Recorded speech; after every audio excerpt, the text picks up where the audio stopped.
haven't been here, we've been doing a series on your exodus. What is it that you are exiting out of? Where is God trying to take you? Specifically today, I'm going to be reading out of Exodus 2. And we got together and Dan said, pick something that interests you. Pick something that has to do with your own personal story. And so I thought, Moses' calling has always really had a lot to do with my own story. And so I thought, well, I'm going to teach on the burning bush, right? That was like the obvious minute of his calling.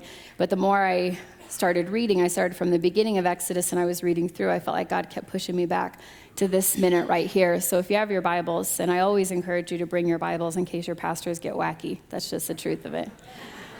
Exodus 2, 1 through 10, the birth of Moses. Now a man of the tribe of Levi married a Levite woman. She became pregnant and gave birth to a son. When she saw that he was a fine child, she hid him for 3 months. You guys ever really thought about that for a second? I can't get my kids to sit quiet during worship, and they're all teenagers. 3-month-old baby, okay? But when she could hide him no longer, she got a papyrus basket. I was just kidding, kids. You guys are awesome. Yeah, you guys are great. She got a papyrus basket for him and coated it with tar and pitch, and then she placed the child in it and put it among the reeds along the bank of the Nile. His sister stood at a distance to see what would happen to him. We'll keep going. Then Pharaoh's daughter went down to the Nile to bathe, and her attendants were walking along the riverbank. She saw the basket among the reeds and sent her female slave to get it. She opened it and saw the baby. He was crying, and she felt sorry for him. This is one of the Hebrew babies, she said. Then his sister asked Pharaoh's daughter, shall I go and get one of the Hebrew women to nurse the baby for you? Yes, go, she answered. So the girl went and got the baby's mother. Pharaoh's daughter said to her, take this baby and nurse him for me, and I will pay you. So the woman took the baby and nursed him. When the child grew older, she took him to Pharaoh's daughter, and he became her son. She named him Moses, saying, I drew him out of the water. Moses' name means drawn out of the water, drawn out, plucked out of the water. And that's what we're going to be looking at today. And I could ask you each to raise your hands, but I'm guessing we'd all have about the same story. If you've ever had the feeling that you've been set down in the middle of a raging river and it's chaotic and crazy, and we could each name our rivers, many different things. It could be work struggles. You can't find it. You can't balance it. You'd rather be fishing. Marriage struggles. Raising kids is hard. Maybe your struggle is you can't have kids. Maybe you want to be married. You feel stuck in some situation or another. Or maybe Pharaoh's made an announcement that says he finds everything about you offensive, so your mom has to hide you in a basket and put you in a river. I don't know your life. I don't know. But whatever your water is for you, it's not really the water that's coming against you. So there's 2 reminders I want to give you before we head into this. It'll be the truth that we take with us as we look into what our raging water is right now. The first truth is Ephesians 6:12. For our struggle is not against flesh and blood, but against the rulers, against the authorities, against the powers of this dark world, and against the spiritual forces of evil in the heavenly realms. Nothing that we face is really what we're facing. And that's really important to remember that, because that's exactly what the enemy wants you to think, that someone has caused this situation for you. Someone is allowing this to continue for you. Your parents are crazy. Your children are crazy. Your whoever, is getting in the way of you really living out the life that God's called you to live. But the truth is, every single time and at the foundation of all of it, it's just the enemy, which, he's the loser in this war. And I'm not calling him names.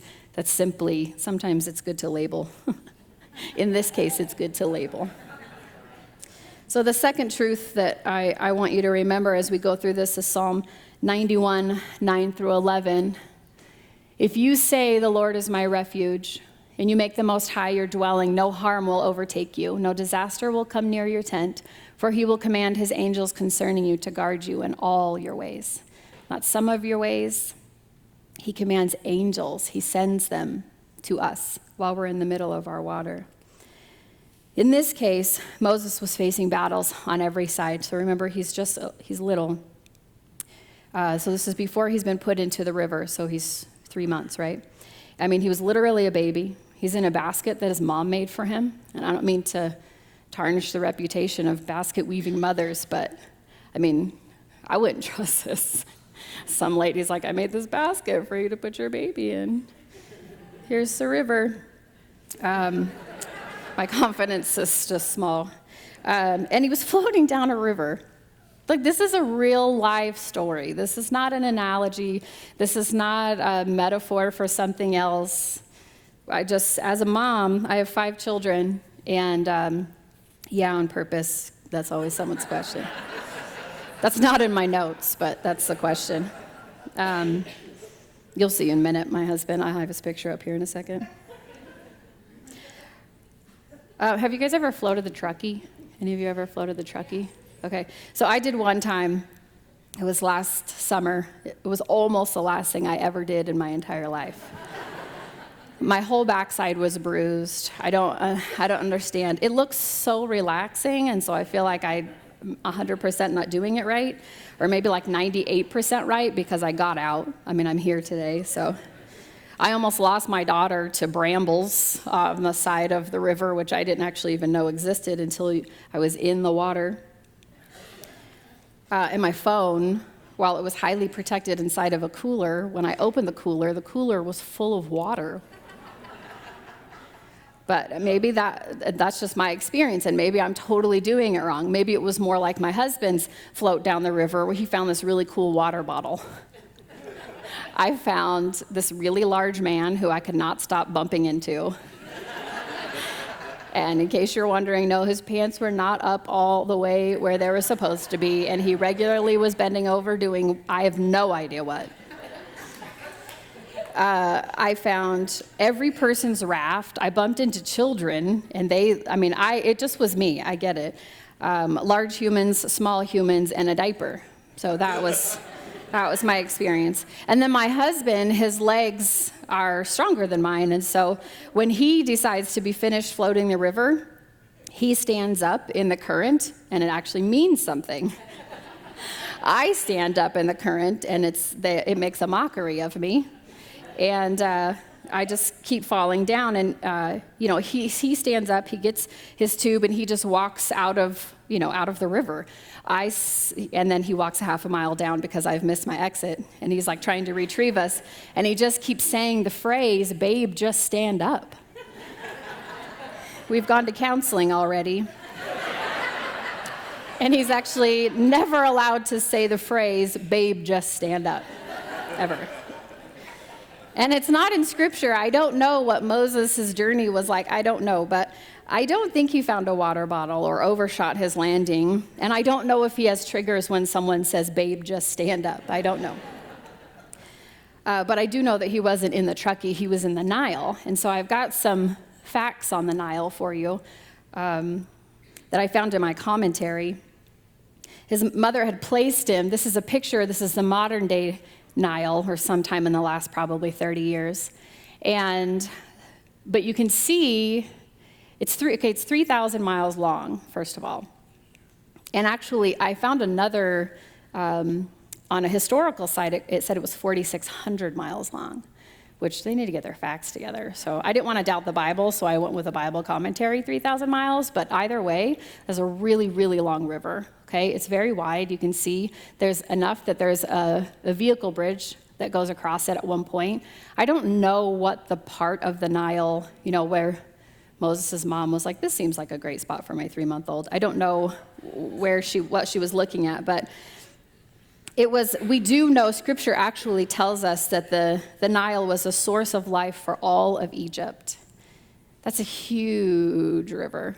We like the Truckee. We get sad when it dries up, but it is not our source of life here in our city. And so if you can just imagine the difference between what happened in this river and ours and how chaotic my experience was. Egypt was a large country. This is from my commentary. But most of the population lived along the banks of the Nile River. So if you've been to any, I've got pictures of the Nile River where we were, that I'll show you in a second, and I'll show you what they mean. They don't mean like with the truckee, where you can walk out and you're at a bank or you're at a dock. They mean there's very likely a bit of a wall, and then there's your home, or it was built on stilts, on sticks, so that it was high up, because we know from scripture and history that the Nile floods regularly, and that's actually how tributaries, that's how the concept of aqueducts was created, and so how it was imagined. But so they lived along the banks. Its 3,000-mile waterway was truly a river of life for the Egyptians and made life possible in a land that was mostly a desert by providing water for drinking, farming, bathing, and fishing. Egyptian society was a ribbon of civilization lining the banks of this life source, rarely reaching very far into the surrounding desert. Without the Nile's water, Egypt would not have existed. So I read that to give you the fact that this is a large river. A large river has to be a moving river. A river that is between 3,000 and 4,600 miles long has to be a moving river, okay? Nat Geo, I went onto that website and it gave me a list of animals that live in the Nile. If you go, an electric eel, it's cool. A Goliath bird-eater spider, although he probably wasn't called that yet. A monitor lizard, have you guys seen one of those? We've seen one of those. I hate them, okay? They're enormous and terrifying, and the one that we saw with our own eyes, at first we were like, oh my gosh, how cute, it's carrying a baby. Nope, that's a giant rat. It was carrying a giant rat. Yeah, it was its dinner. We just stayed in the boat. Crocodiles, snakes, hippos. Have you guys seen the new Jumanji? I mean, that thing it just comes up. My mom has seen it. Okay, and that thing just comes up and eats him, and he has no idea what has happened. So here's my point. Moses' mama must have had some crazy faith to look at this river. She saw he was special. That's one translation says that she looked at him and saw that this baby was special. And I'm assuming it's more special than when we look at our babies, because who hasn't thought that about their child? So I'm assuming it's more special, extra special than her other kids who she never placed in the Nile. But she must have been crazy faith, right? To be able to say, I think I'm going to get a basket and put my kid in there because God has different plans for him. I mean, it was either the midwives were supposed to murder him or the Nile River. And to me, that wouldn't be my go-to. I mean, I think there's a lot of other logical things that I would think of before I would choose the source of life for all of Egypt. So he's 3 months old. Can you imagine how tiny he was? Every time we hand over our kids at that age, no matter how accomplished the adult is or the person is you're handing him to, what do you say? Hold their head. Every time, hold their head, hold their head. But she's like, nope, here's his basket. And then she looks at the sister and she's like, hey, Moses. Well, he's not named that yet, actually. I love your brother. You love your brother. Go see what happens to him as he floats down the river. Okay, and if there are teenagers in this room, could you just give me your eyes, right? This girl listened to her mother. What? Okay? Yeah. Her mother just laid out probably the craziest thing she had ever said. And this girl just obeyed her, which, use your own brain. I really encourage you to use your own brain. But the point is, I want you to try that this week, okay? Okay. Yeah. And so I could go down this whole path of how this mom, she had this crazy mama faith, as parents, as dads, you guys model, I watch, you guys model all sorts of things. Your walk, your laugh. We do the same thing with our kids as women, as even everyone that is in a community where children exist, you are modeling.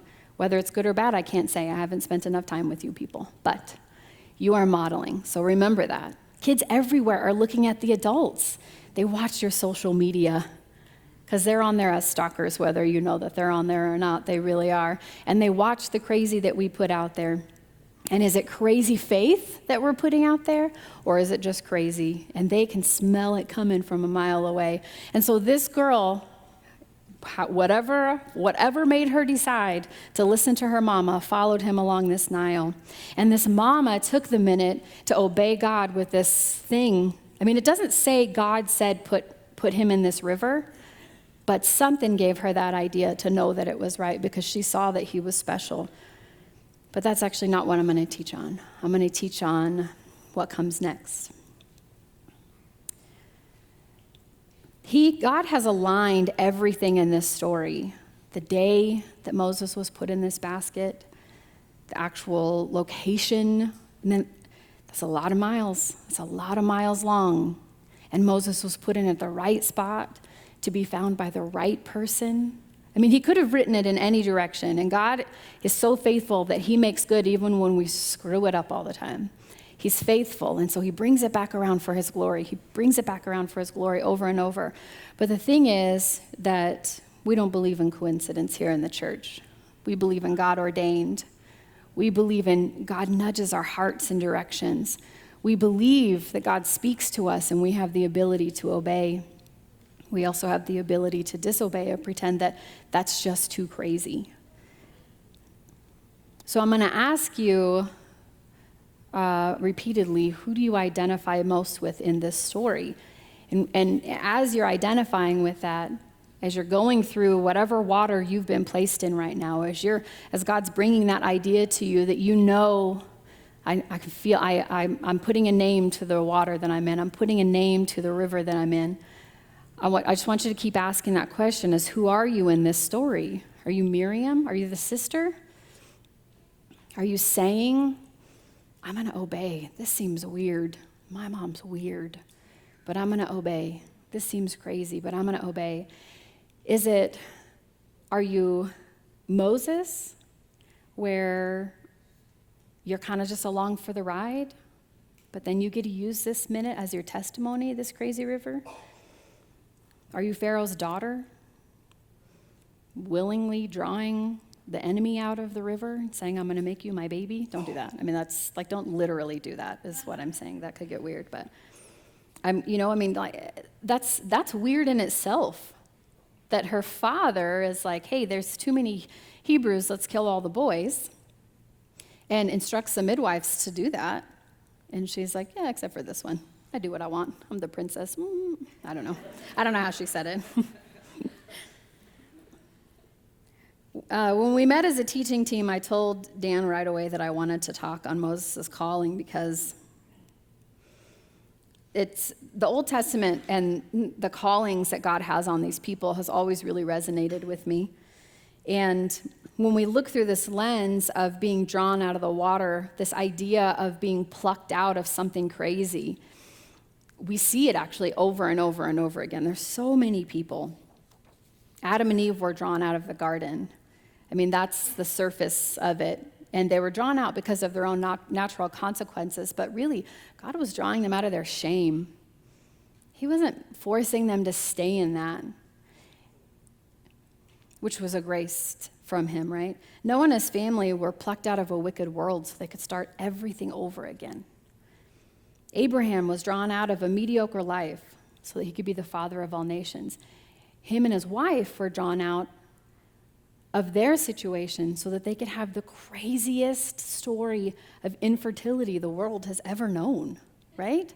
I mean, we look at that story and we draw hope from that. It doesn't have to be a literal baby that you're wanting. We can draw hope that God says it's time when he says it's time, whatever that is.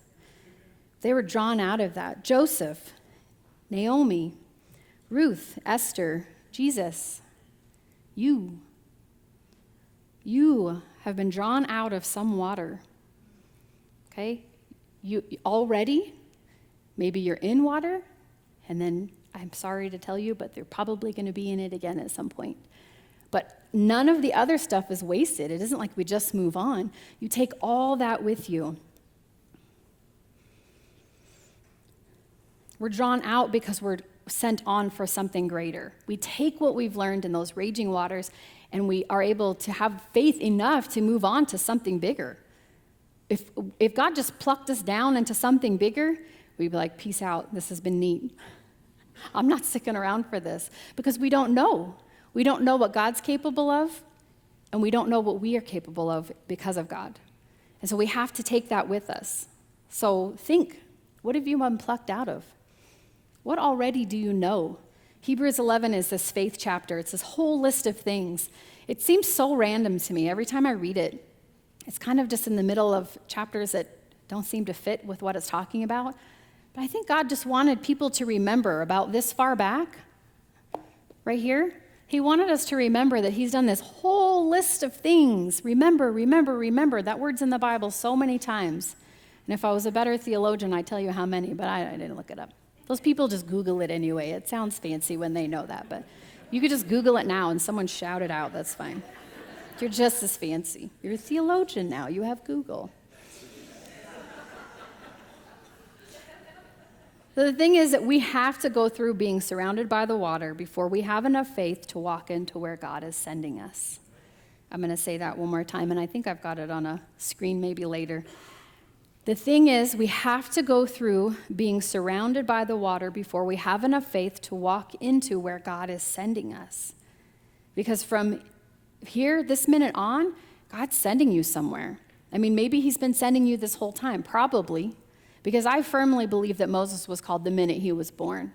And his mom thought so too. But when he was placed in and drawn out of the Nile, everyone else started to know it too. I mean, that's a wild story. It's too wild for him to just remain mediocre.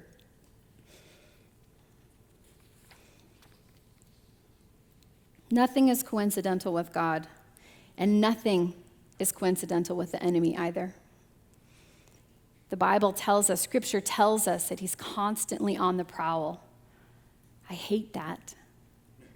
I hate it. But that is a really important warning for us. It's a command for us to be ready, to be armed, to be armored up. I'm confident that the enemy was just off the banks. He was someplace nearby on the Nile that day. He had plans for Moses. I mean, look at how many things he already had against him. He had Pharaoh convinced that there's too many Hebrews, let's kill the sons. That's a big deal. You know, I mean, you've got like a hit out on you and you're just an unborn baby. And he has some midwives to do it. Isn't that wild? I just think this story just gets weirder to me. I don't know. I mean, if I'm going to hire a hitman, I'm not going to be like, midwives in the phone book, you know? I don't know. So my husband and I have experienced being drawn out of some waters. I mean, alone we have, individually we have, but also in marriage we have. And that's part of what I want to show you. Before I move on to that, can you guys flip forward a little bit? I've got a couple pictures on here. So that's my daughter, Layla Grace, in the middle there. And that behind us is the Nile River. We went to Africa this last fall, and we went with a whole group of people, and this is where we got to see with our own eyes this Nile River. And the boat we were on was so janky. I was all, should I even ask about like safety codes and there was like 1,000 orange vests piled up, and I was like, how many of these am I allowed to take with me? If I just, one? Okay. Well, I trust you, Jesus. If I'm supposed to die here, it's what's happening. So, and then the next one. So this is actually really close to where the lake that we were on, Aaron, is it Lake Victoria? Yeah, Lake Victoria, and it meets up with the mouth that actually feeds, or the Nile feeds this lake. And so we actually went into the Nile and we turned around, and they don't take you very far because it's such a rapid river. And then I think really close to there, if you look closely, there's a lot of evil monitor lizards on that island. They're just on the middle of this island, and I was like, oh, are we going to get off? And the guy was like, no. He kind of yelled at me, and it was a legitimate question. I didn't know. But then as we looked, it looks like the island is moving, but those are lizards. They're like as long as your row. So, I mean, Moses' mom, she's like, all right, I'm going to strap my baby to the back of this lizard. No, that's not what the Bible says. I don't know. But it's crazy. I just wanted to point out one more time, it's crazy. So my husband and I lived in Vegas. We had 3 kids at the time. Oh, thank you. Are you looking up the... Go for it, buddy. Yeah. Oh, so it's Lake Victoria. Yeah, and then it heads into the... Yeah, maybe. So we lived in Vegas. It was about 2003. We both grew up there. We met in high school. Fell super in love in the 11th grade.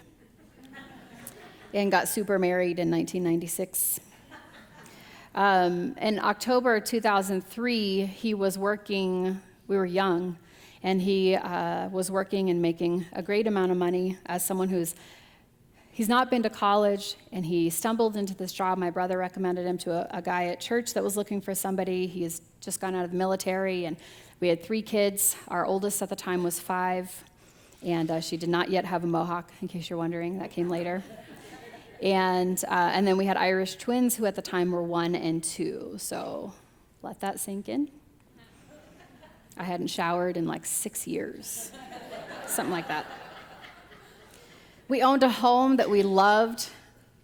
I was riding in a sedan with 3 car seats across the back, and it was so snug in there, and that you'd have to like sit funny to like get the buckle, and she'd have to put her hand down, and it was like insane back there. But I heard this voice. We're talking about nonsense in the car. It's just me and the kids, and I hear this voice, and it's the loudest voice, deepest voice I've ever heard, and it said, "Your time here is finished." And I legitimately thought there was a man in the back of my car. And I kind of turned around, almost killed us all. But God knew I would have quick reflexes. That's why he allowed it to happen this way. But I don't know where he would have been squeezed with all those car seats. But I really thought there was a man in my car, and I stopped for a second, and I knew that God had spoken to me out loud, which I know that that's crazy. And I know that some of you will be tempted to not believe me, and that's okay, because this is 100% my story. And he spoke to me. And I think that he spoke out loud because I was ridiculous as Moses, where he needed a bush to burn and not really burn. Like, he needed to be so obvious, he knew I wouldn't listen otherwise. I'm not Miriam in this story. I am not Moses' mother in this story. I'm very often not that faith-filled person. So I said, "What the heck does that mean?" I was like, "What? Is it my job? I was working part-time. Is it our house? Are we supposed to move neighborhoods? Is it my husband's work?" I didn't understand. The city, our church, I didn't understand. Our time where is finished. But I got nothing. He returned nothing. I got no more words. But I didn't need them. I was so confident that God had spoken to me that on my way home, I drove through Starbucks. Their recycling bin outside, in case you're ever moving, is very helpful. I dove into that sucker, and I took every single box and loaded it into the back of my Ford Taurus, and I drove home, and I started packing my stuff because I wanted to be ready. God had called us to something. I had no idea the details. And then my husband walked in, and I'm pretty sure he thought I was leaving him. So don't do it that way is all I'm going to... I probably could have saved him some heartache, some shock for a second. "What are you doing?" I regularly apologize for that still. He's like, "Yeah, I'm fine." Our house, because I had so many little kids, our house was pretty dirty. And so he's like, "Yeah, sure, go ahead and pack up all of our clutter." That was the agreement. And I told him, I was like, "God, babe spoke to me out loud." He said, yeah.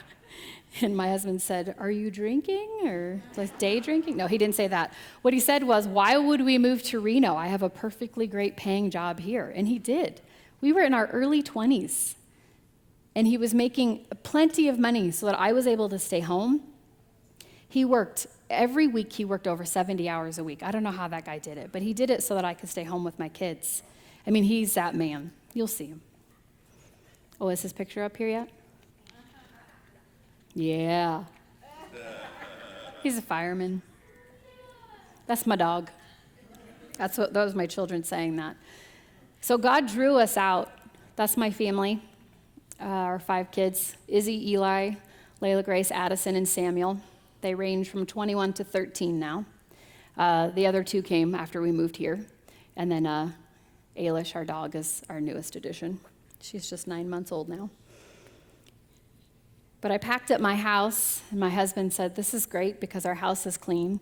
And he asked the question, why would we move when I have a perfectly great paying job here? And it was a valid question. It just wasn't the question we were supposed to be asking after God speaks to us. And it was fine. And so then I'm in the middle of this, and I'm so confident that God has said something to me. And right now, if I'm going to rename this river, I would name it my husband's faith, my spouse's faith. And if you've been married for any amount of time, or if you've been in a relationship, and even kids, when you go to your parents and say, I think I'm called to this mission field, sometimes even your parents, even your spouse is going to look at you like you're crazy. But it's usually out of fear. It's not out of faith. They're not trying to be rotten. They're trying to help you to remember that you do one thing at a time. You put your shoes on after you put on your pants, otherwise it's just too difficult. You do things in a certain order. Our God is a God of order.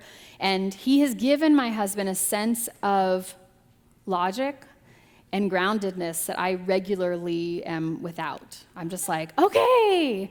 And he's all, whoa, sister, brush your teeth if you're going out into public, you know?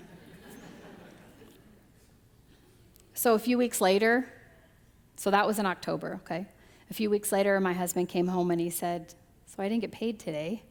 I was supposed to get paid today. And I showed up and they said, we're closing. This was November, so 1 month. And I was like, okay. And we were very paycheck to paycheck people on account of our horrible budgeting and stewardship with the money that God had given us. And so he had worked over 140 hours on that paycheck, of which we were not going to see any money for. And I thought, okay, it's almost the holidays. It's cool, Lord. All right, you have a basket you've woven I could just get in and I'd like to hide in this minute and float down a river. So I could call this raging water being laid off, which he was. He lost his job. 9/11 hit. And the company that he worked for they're fantastic people. Everyone was hurting. It was a very small mom and pop kind of organization. And their job was to pull cable for a computer networking company. They pulled fiber optics through the ceiling and stuff. That was my husband's job. And they were rolling over. Wireless was becoming a thing. You guys remember that? You kids didn't know, but that hasn't always existed. There were wires. So wireless was becoming something, and they didn't want to be a company without a product, and so they had invested a lot of money, and they had a lot of companies that now were bailing because 9/11 had hit each of those companies so hard. And it took a couple years, but it finally got to the point where they just couldn't sustain anymore. So my husband, in my mind, I thought, well, this is handy because I'm all packed. And my husband said, forget it. If we're going to be broke, let's go be broke in Reno. So we moved to Reno. And because just like in this story, God cares about all those little details, he sent Miriam, he sent the sister along, he sent Pharaoh's daughter, he sent, there's no mention of any of those creepy animals that attacked Moses. He made it through this raging river because he cares about all of those details. He does the same thing for us in our lives. So he cared about all of our details. At the time, my dad's girlfriend was a real estate agent.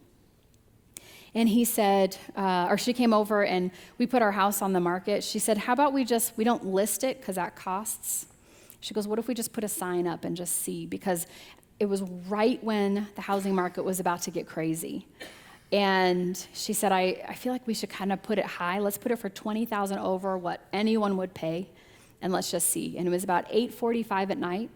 We filled out some paperwork. At 9 o'clock, she hammered a sign in our front yard, and at 9:15, we got a knock at our door. And someone handed her an earnest check and said, we'll pay the full amount. How much are you selling this for? It took us 15 minutes to sell our house.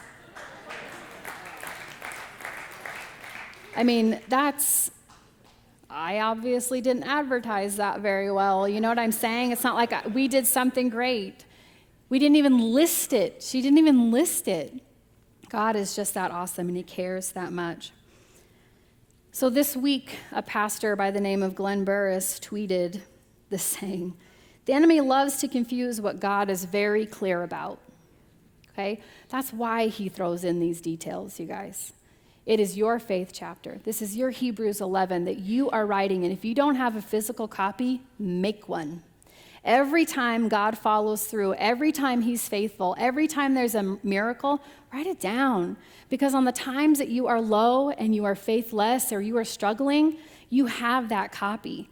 That's why he's given us all of this. This is our copy. But then you have your own personal testimony. I visit mine. I have a physical copy, and I visit it regularly when I'm so stressed out or I feel like this is getting confusing. I thought I heard God, but now that I'm moving a little bit, this is getting confusing. But no, it's not. It's not getting confusing. The devil's really frantic, and you're on a path to where you're supposed to be going, and you're about to be drawn out of the water, and he just wants you to know that there's some monitor lizards floating by you right now. But that's irrelevant to our story, right? That's those monitor lizards. I'm really scared of them, I think.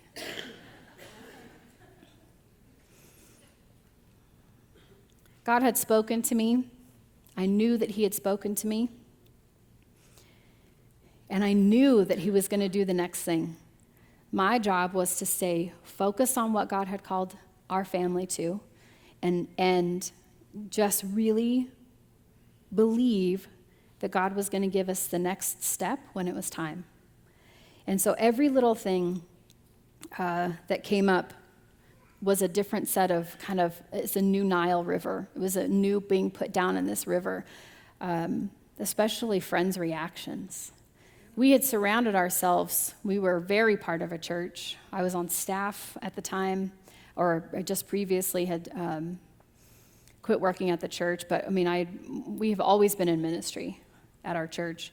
And so when we went to our friends and we told them this, their reactions were actually really mixed, which surprised me, just because I forget that, we're humans.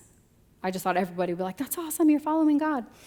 But as it turns out, sometimes when you ask people to hold you accountable when you're being weird, which please do that, but when you ask people to do that and they step forward, sometimes they step forward in faith and they'll say to you, "You remember God told you your time here is finished." They'll say, I have a friend who actually said to me, "People aren't going to understand this. They're going to think you're crazy. But you remember what God told you. Your time here is finished. You remember what God's been doing."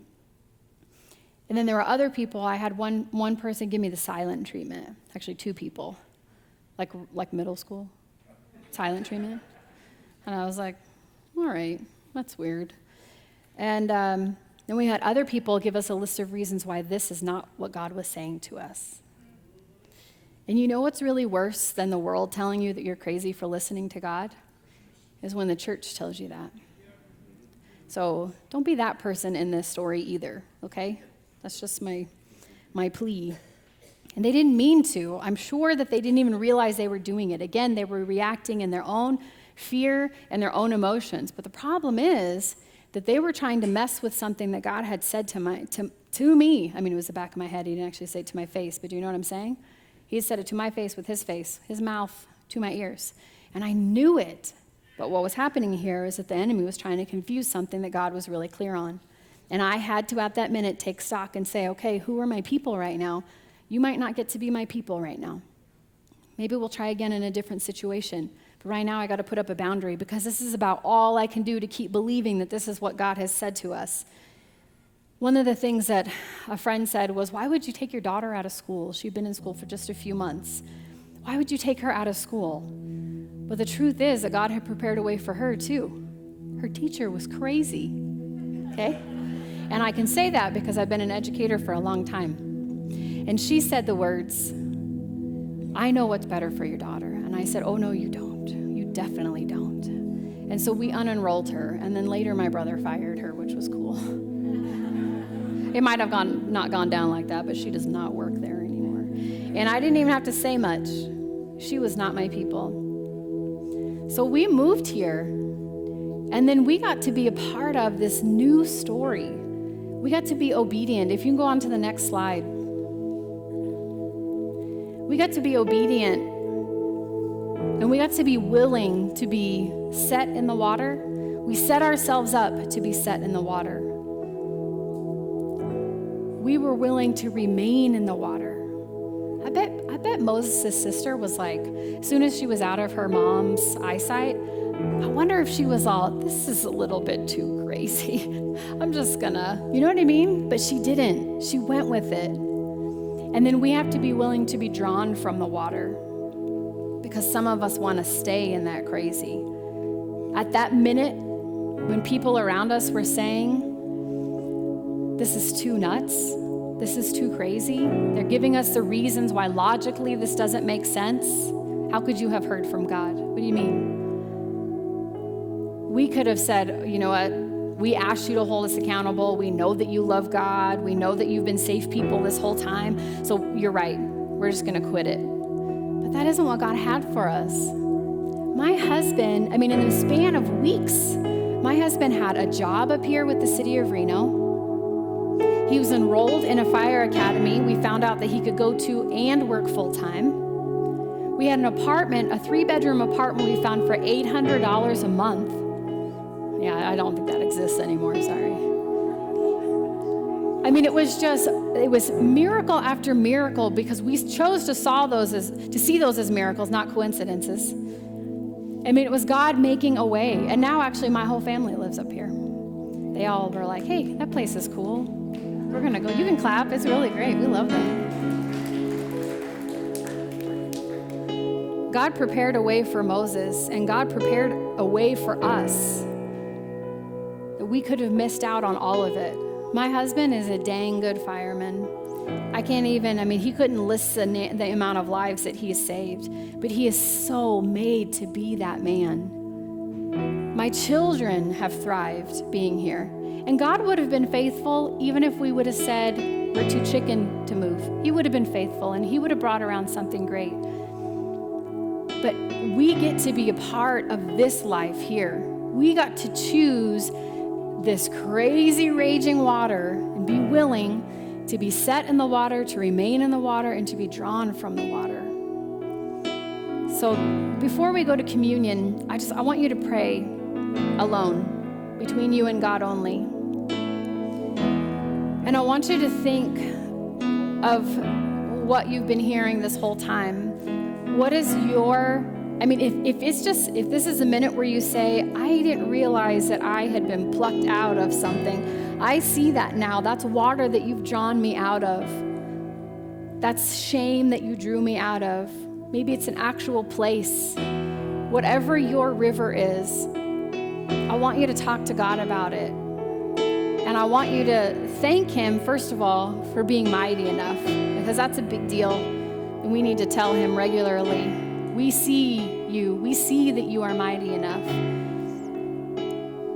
And then I want you to, if you are willing, and only if you are truly willing, to allow God to be your provider, I just want you to pray and get your hearts right before God and say, I'm willing. I'm willing for wherever you're taking me next. And he's going to speak to you how you need to be spoken to. You shouldn't be surprised if you're hanging out in your backyard and a burning bush starts burning. If it's actually burning, it's something different. Call my husband. But if it's not burning, that might just be some holy ground. God wants to have a minute with you. But however he speaks, each of us, for me, I needed it to be out loud. I needed it to be so clear that when all this other stuff came up, I was going to say, nope, nope, nope, nope. I know what I heard. I know what I heard. So I'm going to pray, and then I just want you to take a minute before you head up to communion. And the way we do communion here is we've got some tables set around the room. And you can choose to do communion by yourself. But in the very word of it is where we are actually joining together and we're saying, God, I recognize what you did on that cross all those years ago. That he took all this that we didn't know we were going to do, all the things we still have in the future that we have yet to screw up. And he chose us anyway. He says, I'm giving you your identity through my blood. I'm giving you this through my blood. I'm going to die on the cross so that you no longer have to sacrifice. You just get me face to face. So spend a minute with him right now, church. Father, you are mighty. You are so big to keep a river calm enough for that tiny baby to get exactly where you needed him to go so that his story could be huge. You are not small, but Lord, you care about everything, from the greatest things to the smallest things. I thank you that you're capable, that you're safe, that you're consistent, that you're constant, that you are the same yesterday as you'll be today, and that you'll forever be our same faithful God. You have a plan for every one of us. Wherever we're at in our experience right here, our Nile experience, Father, I pray that you would clearly give us the next steps when it's time. And if we're supposed to stay in this water for a little while longer, God, give us what we need in order to remain. Protect us. You are such a great protector, God. Thank you for sending your angels to guide us.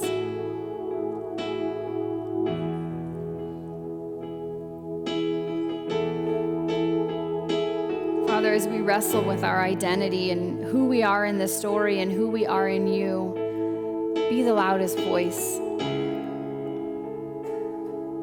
We get caught up a lot in how others identify us, and other people want to tell us that listening to you is illogical, and it's true. That's okay, though. That's okay. We trust you, Father.